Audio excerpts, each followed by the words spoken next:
তো হ্যালো বন্ধুরা, তো কিছুদিন আগেই ডিজনি প্লাস হটস্টারে মোটামুটি 3 তারিখ করে ব্ল্যাক উইডো সিনেমাটা রিলিজ করা হয়েছিল, কিন্তু এটা অনেকদিন আগেই রিলিজ করা হয়েছিল। এটা 3 তারিখে ডিজনি প্লাস হটস্টারে ইন্ডিয়াতে রিলিজ করা হয় এটা সিনেমাটা। তো আজকে সিনেমাটা দেখলাম এবং সিনেমাটা রিভিউ দিতে চলে এসেছি। তো সিনেমাটা নিয়ে আজকে কথা বলবো। তো ব্ল্যাক উইডো সিনেমাটা আমার সত্যি খুব মোটামুটি লাগলো আর কি। মানে যেভাবে আমরা সুপার হিরো সিনেমাগুলো দেখি, এটা মার্ভেলের এটা সিনেমা, তো খুব ভালো লাগলো আমার। তো সিনেমাটার গল্পটা ছোট যদি বলি, এবং গল্পটা হচ্ছে যে সিভিল ওয়ারের পর যে আর কি যেভাবে আর কি যুদ্ধের জন্য প্রস্তুতি নেয় নাতাশা আর কি, যে ব্ল্যাক উইডো যেখানে দেখাচ্ছে। তো তো বেসিক্যালি 2016 সালে সিভিল ওয়ারের পর নাতাশা এখানে যেভাবে পালিয়ে পালিয়ে বেড়ায়, তার তার যে প্রতিপক্ষের হাত থেকে যেভাবে পালিয়ে পালিয়ে বেড়ায়, সে কেন পালিয়ে পালিয়ে বেড়ায়, মানে এখানে যিনি স্কারলেট জনসন যে মেন ক্যারেক্টারটা করছেন ব্ল্যাক উইডো, তো নাতাশা এখানে কেন পালিয়ে পালিয়ে বেড়ায় এবং প্রতিপক্ষের হাত থেকে কেন এই দূরে পালিয়ে বেড়ায়, এবং তার ফলে কিভাবে সে সামনা করে, তাদের প্রতিপক্ষ কিভাবে সামনা করে, কিভাবে তাদের সঙ্গে যুদ্ধ হয়, এবং তার পাস্টে কি ঘটনা ঘটেছিল, পাস্টের কোন ঘটনার প্রভাবের ফলে এমনটা তার এখন এইভাবে যুদ্ধটা তাদের মধ্যে শুরু হয়, তাদের প্রতিপক্ষ কিভাবে কেন অ্যাটাক করে, তাদের মধ্যে কেন যুদ্ধ হয়। তো এই নিয়ে পুরো গল্পটা ব্ল্যাক উইডো। তো আমার পার্সোনালি ভালো লেগেছে। তো এখানে স্কারলেট জনসন যে মেন ক্যারেক্টারটা, ব্ল্যাক উইডো ক্যারেক্টারটা যিনি করছেন, মানে আমাদের নাতাশার ক্যারেক্টারটা যিনি করছেন, তো খুব ভালো আর কি। স্কারলেট জনসনের এক পারফরমেন্স একদম টপ মোস্ট আমি বলবো, তো খুব ভালো লেগেছে পারফরমেন্স আমার, এবং বাকি আদার সাপোর্টিং কাস্টের আবার পারফরমেন্স খুবই ভালো লেগেছে।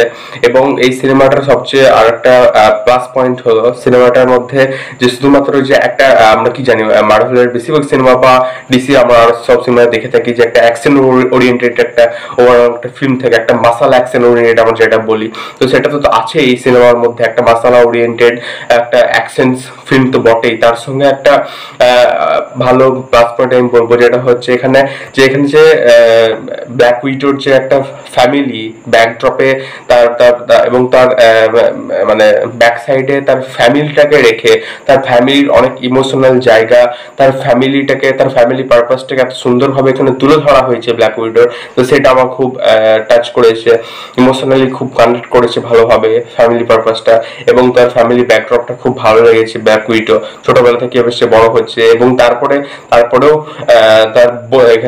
তার বোনের সঙ্গে কিভাবে সে কথাবার্তা বলছে, তার বোনের সঙ্গে কিভাবে সে আলোচনা করছে, তার বোনের সঙ্গে ইমোশনাল অনেক সিন রয়েছে যেগুলো খুব ভালো লাগে। তো এই একটা ভালো লাগার জায়গা তৈরি হয়েছে, এবং আরো বহু সিন রয়েছে যেগুলো থেকে প্রচুর ভালো লাগার জায়গা তৈরি হয়েছে।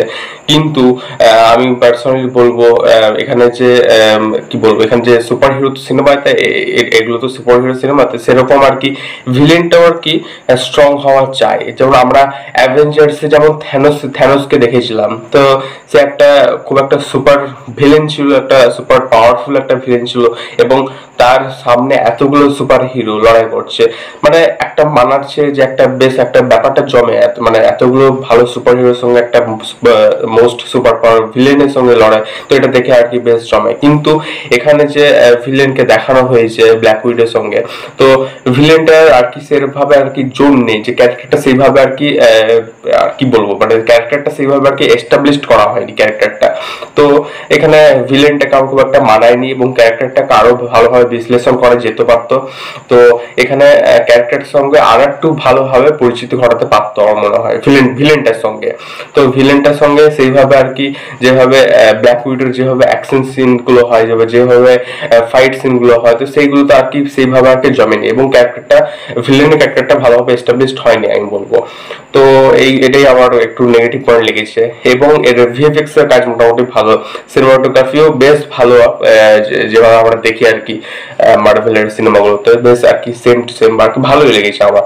আদার্স বাকি যে কাজগুলো হয়েছে, এবং এর কিছু কিছু জায়গায় ব্যাকগ্রাউন্ড মিউজিকটা খুব সুন্দর।